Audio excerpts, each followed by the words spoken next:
Hey everyone, Drew from Tacx, and today we're going to talk a little bit about bearings.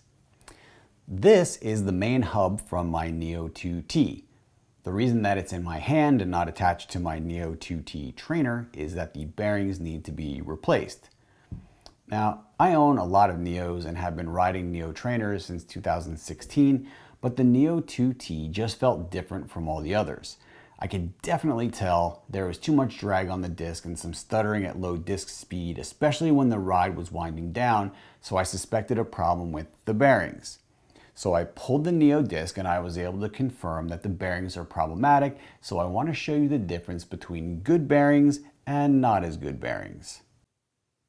So this is the ring nut, this little jagged dark area that aligns with the outer race of the bearing and holds it to the boss inside of this main hub. And so just so you guys understand what you're looking at, this is the Neo main hub, but you may not recognize it because the rest of the disc is not attached.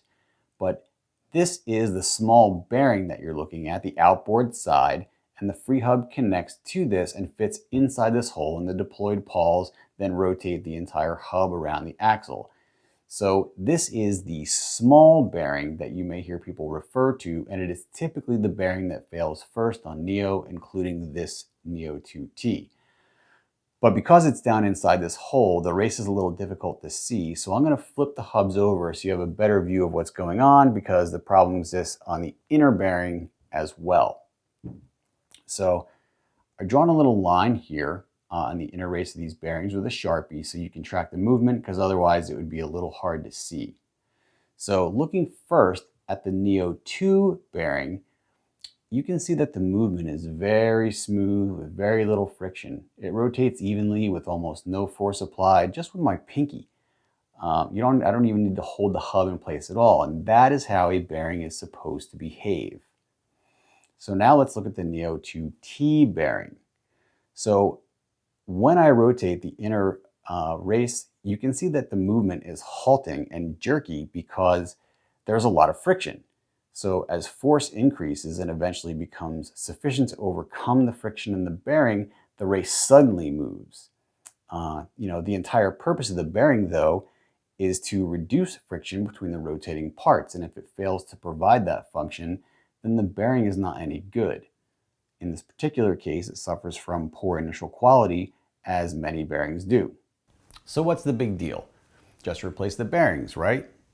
Well, on Neo OG and Neo 2, that is fairly simple with a few tools like this DT Swiss ring nut removal tool, but with Neo 2T, the tool required for the task is proprietary. That means it was made by Tacx specifically for this purpose, and you can't go on Amazon or Alibaba or order one or get one from Wheels Manufacturing or QBP. So just so you understand, this information is not new or surprising. I was aware of this potential situation when I received my Neo 2 in September 2019, and I brought it to the attention of Garmin and Tacx in December of 2019. So after some back and forth conversation with both Garmin and Tacx about the availability of this custom tool, Garmin still had no plans to make the tool commercially available. So about 3 weeks ago, as evidence of this faulty bearing became more apparent during my own rides, I contacted Garmin again to inquire about the availability of the ring nut removal tool. And after more back and forth with initial support, the team replied that since the 2T is relatively new, the bearing should not need to be replaced. But as you've already seen in the video, the bearing clearly has issues, and having to explain how bearings work and why age is the least relevant factor is frustrating for someone like me who has experience with Neo trainers. So what does all this mean to Neo 2T owners? It means that every single Neo 2T is a time bomb that is guaranteed to detonate. That is because bearings in every product need to be replaced when they wear out. And it is not a question of if, it is a question of how soon. If you can't replace the worn out bearings, then the product is effectively kaput.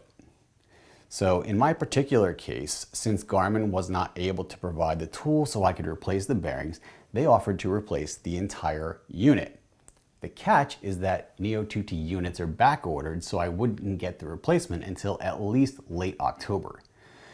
So, on its face, that seems like great customer support. you have a minor problem with a component, and they're offering a complete warranty replacement. But let me just be clear. Replacing a bearing takes approximately 5 minutes, so waiting 2 months for a complete unit replacement is a bit ridiculous, but also predictable when you consider that this is Garmin. So almost every Garmin product ever made is a commodity electronic device that, when it's given up to ghost or has become obsolete, can be just discarded and replaced. Indoor trainers are among the very few electromechanical devices with rotating parts in Garmin's entire product history, joining vector pedal bodies and probably like some marine radar units. So maintenance service is just not something that Garmin comprehends. So they're going by the same old playbook of support via complete replacement when a simple part or easy repair would suffice. And I'm going to come back to this point in a minute. There are a number of ways that Garmin could address this proprietary tool issue, similar to how this has been done for disc extractors and belt tensioners for Neo OG and Neo Smart Bike. They could literally announce tomorrow that the ring nut tool is now globally available for purchase, and this entire problem that I've been describing goes away in an instant. Now, if this were the only issue in the Garmin verse, you could certainly be forgiven for wanting to give them the benefit of the doubt, but it is not the only trouble. It is, in fact, merely the poo frosting on the shit cake that Garmin has been serving up since acquiring Tacx in February of 2019. So take a little trip down memory lane with me and let's see how things have shaped up under the new ownership. So in March 2019, this is just a month after the acquisition, Garmin gutted the Tacx film library for Tacx desktop app, giving users almost no notice whatsoever that their training platform was about to be wiped out. Garmin didn't offer a refund or any kind of relief to annual subscribers either. So some of those films haven't come back and some may never return. The ones that did come back are massive blurred frames, and the film quality that was previously the gold standard for RLV completely tanked. So then there was a little bit of a lull between March and September, and in September, to everyone's surprise, including mine, Garmin announced Neo 2T, just 10 months after the release of Neo 2, which felt like a huge slap in the face to Neo 2 owners who had been promised features that to this day have yet to materialize. Neo OG owners who had upgraded to Neo 2 were pretty much stuck with a product that came with a huge raft of technical problems and no practical benefit over Neo OG. So I just know that someone out there is going to say, well, Neo 2T or 2 has a discrete cadence sensor. Yes, it does. And boy, did it create a ton of problems that have yet to be resolved for many owners. And those same problems have transitioned over to Neo 2T. So all of these problems around this cadence sensor. So a month later, here we are in October of 2019, Garmin one night flipped the switch for product support, taking it away from Tacx product experts in the Netherlands and giving it to the Garmin support bots in each region who had no prior experience with indoor trainers. As a result, support for Neo went from the best in the world to literally the worst overnight. Some things that Garmin product support told Tacx Neo customers was so absolutely wrong that I personally had to intervene on behalf of numerous customers to get them the right parts and the right information. And yes, all of this is documented. Customers were being sent Neo 2 parts for their Neo 2T and vice versa. So I took items from my personal inventory to get the right free hub bodies and spacers to Garmin customers while Garmin support gave them the runaround. But also, let me be very clear about this. I absolutely love the people that work at Garmin support, and I think that they do a fantastic job. But they were thrown into a situation where they could not possibly succeed, and that is the fault of Garmin management for failing to realize how complicated support was going to be for these trainers. So also in October of 2019, Tacx released firmware version 27 for Neo 2 and 2T. and that was the last version that was made available for rollback. So if you remember, with earlier versions of the product, customers had the option to roll back their firmware if they encountered any difficulties, and they could download firmware versions from the Tacx website or have them mailed directly to them by Tacx support. So although version 27 was mailed to me by Tacx support, it came with the strict warning not to share it. So that pretty much hamstrung the Tacx site when it came to helping people roll back their firmware. Instead, Garmin said that if something was defective in the firmware, customers would have to wait for the fix in the next firmware. So December 2019, Garmin moved products from the Tacx site to the Garmin site, and overnight doubled the price of important accessories like disc extractors and free hub bodies. This was a huge middle finger pointed at you, the Neo owner, because as these units are no longer covered under warranty, you have to pay out of pocket, except now you're paying more for the same product that you would have gotten from Tacx at half the price. So now we're in 2020, and in January, Garmin officially dropped support for the original Tacx Neo, which was still in production through the end of 2018, even for customers who had only recently purchased the unit and was very much still under warranty. Garmin's rationale was that these products existed prior to their acquisition of Tacx, and they were therefore not obligated to support that product.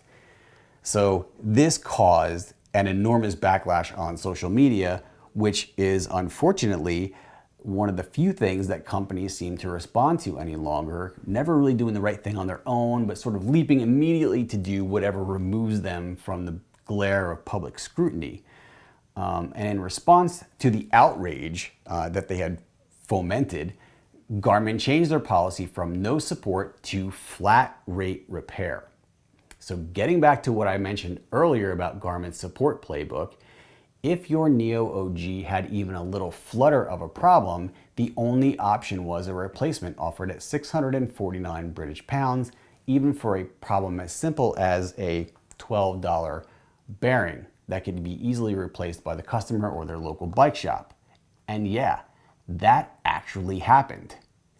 This new policy for replacement only went into effect for Garmin UK customers, which was inaccurately reported elsewhere as a global policy.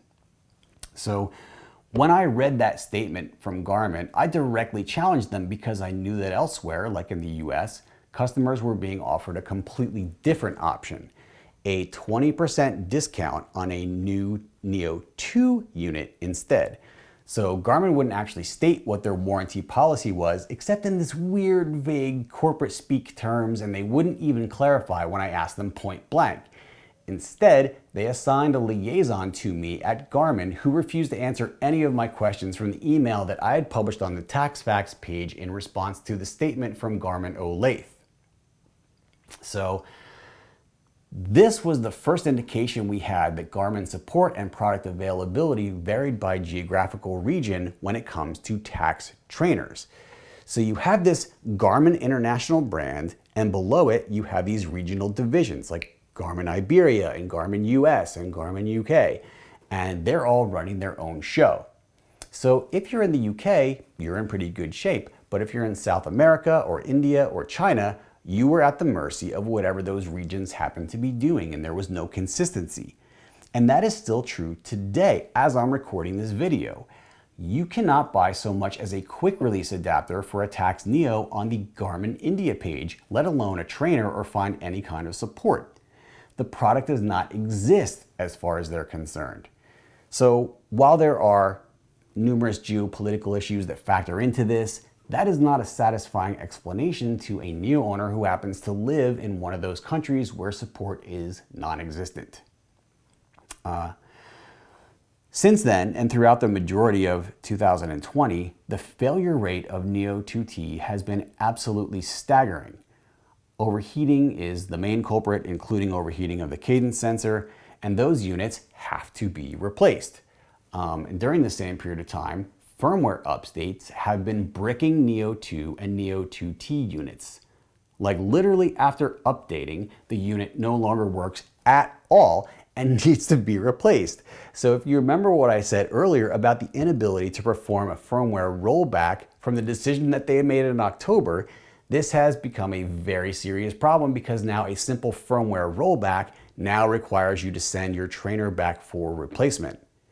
That fact has prompted me to practically beg people to stop updating their trainer unless absolutely necessary, and only if they have a backup trainer to get them through any replacement window they might encounter with Garmin support. Meanwhile, the experts at Tacx, for whom I have the utmost respect and hold in the highest regard, who gave us important technical facts that are undocumented elsewhere, gave personalized attention to individuals who were having problems, and gave us updates on specific problems and upcoming fixes,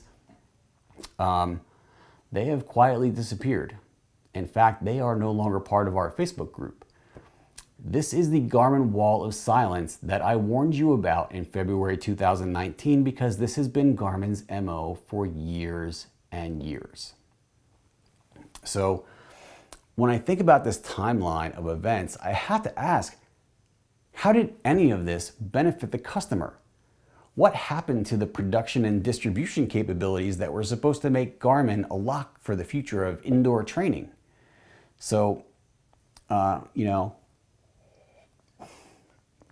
you could argue that a global pandemic had an impact on what 2020 might have looked like for Garmin, but during the same pandemic and the same timeline, Wahoo's released a trainer that's eating everyone's lunch. So instead of replacing the bearing, I decided to replace the unit, but I replaced it with a Wahoo Kicker V5. And I know what you're thinking, especially with respect to the Kicker 2018, because I bitched about it before. So while late 2018 and all of 2019 were a race between Tacx and Wahoo to see who could ship more faulty units, and I honestly don't know who came out on top of that one, Wahoo publicly acknowledged the challenges that they encountered and have been very vocal in their support of their customers. If you guys remember, the CEO of Wahoo did a video interview with Ray Maker where he explained in detail all the problems that plagued the 2018 Kicker. Meanwhile, Garmin has extended their legacy of silence to include Neo 2 and 2T that I suspect is founded on this really misguided idea that providing public support and information is an acknowledgement of product problems that they fear will weaken their market position. But in reality, it's just a huge red flag for owners like us who know these things are happening and see Garmin trying to sweep them under the rug. So this is the time of year, we're in the fall, when the market for indoor cycling really picks up in the Northern Hemisphere, and potential customers are looking for assurances that their investment in a particular fitness device is the right one. And that is what really prompted this video, because people were asking me on our Facebook page what I thought about the differences between Neo 2 and the Kicker 5. So I would never, ever tell anyone how to spend their money. And if you have a Neo or you purchase a Neo today, I'm going to welcome you to the club and wish you the best of luck, and I'm going to be here to help you in every possible way. But in consideration of everything that has been going on with Garmin, not even taking the recent ransomware episode into account, you would have to be completely out of touch with the circumstances or completely out of your mind to consider a Garmin Neo at this point in time. And, that's very difficult for me to say because I am Mr. Tacx. We started the Tacx Facts site because we believed in the Tacx brand and the Neo in particular as the best trainer in the world with the best support in the world. No one else out there is a bigger fan of Neo than I am. Not even the people that designed Neo to begin with. And I'm also a fan of Garmin. But I'm not a fan of what the Tacx brand has become with Garmin at the helm. So I know some of you were also hoping for a little technical comparison between Neo 2T and Wahoo Kicker 5, but I want to start with the document that I made last year comparing Neo 2T and Kicker 2018. I had listed the specs in order of importance for prospective owners that made Neo the easy winner on paper, but as you will see, Kicker 5 has really narrowed that gap. No calibration required. That was a exclusive Neo feature and now is also true of Kicker 5. Second is no friction belt to wear out or adjust. While this is still true, the advantage now goes to Kicker because although the belt will wear out, it can be replaced, whereas the bearings in the Neo 2T currently cannot. Side-to-side rocking for frame stress relief. Kicker 5-axis feet provide similar relief. In fact, they've gone a step beyond. They went from the 3% offered by Neo to 5%. This was a hallmark of every Neo trainer that had been around and now has been co-opted by Kicker. Accuracy goes from 2% to 1%. This is also now achieved by Kicker 5. So already the top 4 reasons we had just a year ago to choose the Neo 2 over Kicker 2018 have been made irrelevant, and we're down to the bottom 5 to search for any reason to choose Neo 2T over Kicker 5. So moving on. A higher max gradient of 25% versus 20% for Kicker. This is still true, but there are so few places where this advantage can be realized and even fewer riders who actually want to ride a 25% gradient without dialing down the realism. So this is what I would call a paper advantage. It's true, it is an advantage on paper, but it's not necessarily practical. Doesn't require mains power. That is still true, and it is a nice feature of Neo that it doesn't need to be plugged in to operate. Tacx Real Feel, road surfaces. This is another paper advantage, since if you poll any number of Neo owners, the majority actually turn this feature off, including me. Downhill simulation when plugged in. This is a feature that I do enjoy of Neo, and it's still an advantage because if you coast to the bottom of a descent with a Kicker, your flywheel will have stopped and you'll need to get it moving again, which requires a little bit of effort. The obvious workaround is to pedal slightly as you're descending so that you're not starting from a dead stop at the bottom. And finally, Tacx desktop app is only compatible with Tacx trainers.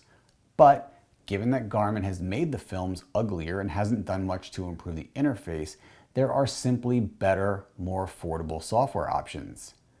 So, meanwhile, let's take a look at the advantages that Kicker 5 brings to the table. Adjustable feet to level the trainer if your floor is uneven. And this is more important than you might think if you've read the reports about the Neo leaning one direction or the other, and the number of people who tried to solve this by stuffing magazines under one side of the trainer. You don't have that problem with Kicker, any version of full Kicker. The Kicker comes with an 11-speed cassette. It's pre-installed and correctly torqued to help some portion of the population be ready to ride straight out of the box. In the United States, Kicker is less expensive by $200. The Kicker fits every type of disc brake, including axis, without spacers or disassembly, or calls to customer support to try to figure that out. No problem stressing out your bike frame. Also, toolless axle swap from through axle to quick release. This literally takes fewer than 5 seconds and no tools. No more front riser block required because you can set the wheel height in the rear. So if you're riding a 650B or other wheel size, your bike is going to be level front to back as well as side to side. And the Kicker does all of that. Integrated handle makes the Kicker much easier to move around as if you need to. And I promise you, no one is going to ever say that Neo is easy to move around because it is not. And Kicker is also obviously compatible with Climb if you like toys in your training area. So I do want to say I am not a fan of the Kicker Climb. It really doesn't bring anything to the table and it is a toy, but hey, if you want to have toys, you can have it with Kicker. So This video, obviously this is really not an in-depth technical comparison. It's not the kind of video that Shane Miller or Rainmaker would do. So I really want you, if you're looking for those kinds of technical specs, go look at Shane Miller's videos, go look at DC Rainmaker's page. You're gonna get more information there if you're looking for more of the technical details. So I know that this video was long, but I really wanted to make sure that all the relevant information was out there to help you make purchasing decisions that will impact you over the long run. So leave your questions or comments below and I'll respond ASAP. Thanks for watching. That's all for now.